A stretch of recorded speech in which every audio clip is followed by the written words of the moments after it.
et qu'en conséquence déclarer nul le décret abrogeant la convocation du corps électoral, Monsieur le Président de la République a pris acte. C'est en cela qu'il est respecté et c'est la meilleure preuve, la meilleure confirmation qu'il respecte les institutions et toutes les institutions. Aussi bien l'Assemblée nationale, dans sa capacité de proposer des lois, de délibérer et de les prendre, que le Conseil constitutionnel, dans sa capacité de censurer, s'il estime censurer, et lui, président de la République, il prend acte et il exécute. Et c'est ce qui s'est passé. Je pense que tous les Sénégalais, au-delà de ce qu'a fait Monsieur le Président de la République, doivent être fiers de savoir que dans leur pays, il y a une Assemblée souveraine qui délibère, il y a un président de la République qui gouverne et il y a un Conseil constitutionnel qui arbitre et qui sanctionne.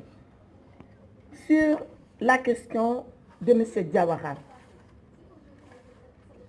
mais bien évidemment que ça va de soi, parce que dans quoi nous sommes aujourd'hui? Nous sommes dans la mise en œuvre de la décision du Conseil constitutionnel. Donc aussi bien l'Assemblée nationale que l'exécutif se plie à cela et c'est ce qui se passe. Quant à la question qui a été posée par le républicain, c'est Mme Diawara, je crois, qui a dit que Mme Rose Wardini a retiré sa candidature. Qu'en est-il de M. Karim Meïssa Wade? Mais moi, je ne peux pas répondre à la place de M. Karim Meïssa Wade. La seule chose que je sais et que vous tous savez avec moi, c'est que M. Karim Meïssa Wade considère qu'il a été injustement écarté de sa prétention de candidat à l'élection présidentielle. L'autre chose que je peux savoir, c'est que concernant Mme Wardini, elle a décidé en toute souveraineté, même s'il y a une procédure judiciaire la concernant, d'arrêter sa candidature et de la retirer et elle en a le droit. C'est la seule chose que je peux dire s'agissant de volonté personnelle qui s'exprime personnellement. Pour ce qui est de Afrique Info, qui dit qu'une dame aurait été torturée, c'était ça votre question. Donc ce n'est pas torturé. Quand même, donnons leur sens à tous les mots. Pour ce que j'en ai vu, moi, je ne sais pas vous ce que vous avez vu. Voyez, moi, je relativise. J'ai vu effectivement qu'une journaliste a vu sa perruque enlevée et brutalisée. Alors, revenez sur terre. Oui, attends. Merci d'écouter. S'il vous plaît, s'il vous plaît. Je pense que, s'il vous plaît, je pense que j'ai eu la courtoisie, et écoutez bien quand je parle, parce que vous, quand vous me posez les questions, moi j'écoute. Écoutez bien. S'il vous plaît, j'ai eu la courtoisie de vous dire pour ce que j'en ai vu. Est-ce que j'ai tout vu? Est-ce que je n'ai pas tout vu? Je ne sais pas. Moi, je parle de ce que j'ai vu. Vous ne pouvez pas vous m'imposer ce que vous savez, ce que vous avez vu. Sauf si vous me le donnez là maintenant.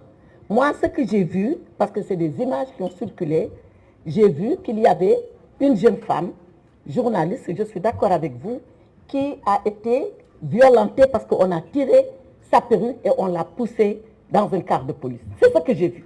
Je ne dis pas que c'est ça qui est vrai. Entendons-nous bien. Mais ne serait-ce que ça, pour moi, je pense que l'agent de police n'aurait pas dû le faire, ou l'agent de gendarmerie. Je suis d'accord avec vous. Mais c'est des situations, quand elles arrivent, on doit savoir le pourquoi et donner la mesure de correction. Et je suis convaincue, aujourd'hui, je suis convaincue que la hiérarchie de la gendarmerie ou de la police est en train de regarder ce cas. En tout cas, dans le gouvernement du Sénégal, il faut le savoir, nous n'acceptons pas que les gens soient brutalisés.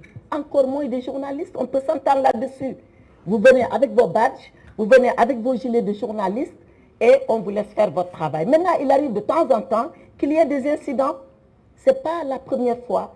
Ayons la hauteur, et vous et nous, de régler l'incident d'abord, ensuite de le dépasser. Donc, faites confiance au gouvernement. Cet incident sera réglé et il sera dépassé. Et la liberté de manifester va continuer et l'engagement des journalistes à couvrir nos manifestations va continuer. Je vous remercie. Maintenant, et comme je l'ai dit, la torture, elle est bannie au Sénégal. Elle est bannie, elle est condamnée. Et les auteurs de torture sont sanctionnés. Et c'est tous les jours. Je ne parle pas pour le plaisir de le dire, J'ai des documents à l'appui de ce que je vous dis. Maintenant, notre ami Massadi de Libération, qui demande est-ce que l'exilé de retour va être interpellé. La seule chose que je peux dire, c'est que le Sénégal, c'est encore un état de droit. Je viens de vous rappeler tout à l'heure dans mes propos liminaires que ceux-là qui ont été relâchés, entre guillemets, ils bénéficient de liberté provisoire. Ils ne sont pas encore définitivement jugés et relaxés. Ils bénéficient de liberté provisoire. Donc c'est pour vous dire que la loi, elle va s'appliquer. Dans quel sens? Je ne sais pas, c'est aux juges qui vont juger de le dire. Par contre, la vocation de tous les mandats d'arrêt au Sénégal, c'est qu'ils s'appliquent et qu'ils soient exécutés, quelle que puisse être la personne. Donc, il y a des mandats d'arrêt qui ont été lancés, ils sont actuellement à la police, les mandats d'arrêt s'exécuteront, et après, quand les juges décideront de mesures de clémence ou de bonne compréhension, les juges le feront en toute indépendance. Il ne me revient pas d'apprécier. La seule chose que je peux dire, c'est que la loi elle a vocation à s'appliquer au Sénégal et elle s'applique erga omnes à l'endroit de tout le monde. Est-ce qu'il y a une sanction administrative pour abandon de poste? Je ne sais pas ce qu'il en est. Je sais qu'il y a juste un dossier disciplinaire qui relève du ministère de la fonction publique qui lui aussi à son tour appréciera, comme moi le ministre de la Justice, j'apprécie quand il en est question des procédures ou du droit en général. Dernière question, c'est celle qui m'a été posée par le représentant de l'AFP. Qu'en est-il? Est-ce qu'il y a une liberté provisoire qui se prépare pour Bassirou? Madame, vous voulez parler? D'accord.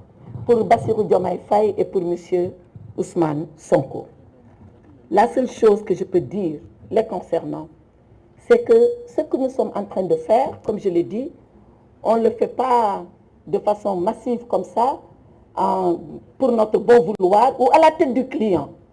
Nous le faisons, je l'ai dit, parce qu'il y a des dossiers qui s'apprécient au cas par cas en fonction des éléments objectifs qu'il y a dans le dossier. Pour le moment, c'est là où nous en sommes.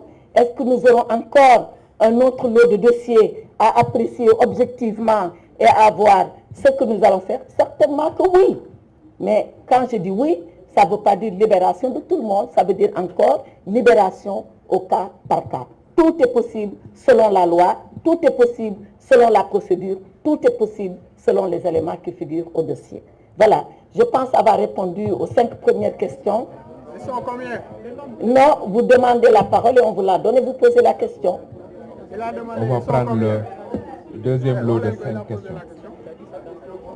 Le nombre de personnes C'est-à-dire, si vous me posez les questions comme ça, je ne répondrai jamais.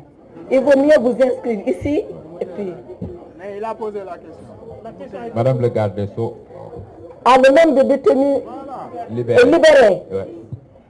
Je pense, monsieur le directeur de l'administration pénitentiaire pourra me rectifier, 344 personnes ont bénéficié, je précise encore, de liberté provisoire.